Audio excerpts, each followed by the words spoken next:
মুসলমানের সন্তান হয়ে মেসির ভক্তের পরিচয় দিয়েছেন, মুসলমানের সন্তান হয়ে নেইমার ভক্তের পরিচয় দিয়েছেন, মুসলমানের সন্তান হয়ে লোরান্দু ভক্তের পরিচয় দিয়েছেন। খোদার কসম, আমার নবীর কলিজায় আগুন দিয়েছেন।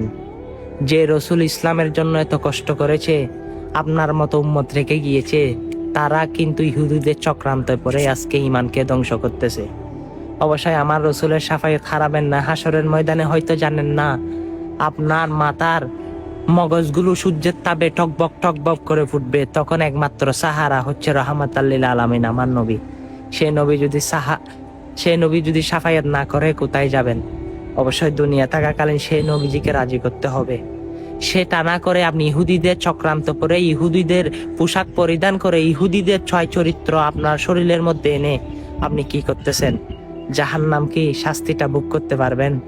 আরে মুসলমান ভাইয়েরা, অন্য মুসলমানকে ভিডিওটা শেয়ার করে দিন, তারা বুঝুক আমার রসুলকে কিভাবে ভালোবাসবে, ইহুদিরকে কিভাবে নিষ্কৃষ্টভাবে তাদেরকে জবাব দিবে। অবশ্যই ভিডিওটা শেয়ার করে দিন। সুম্মা আমিন।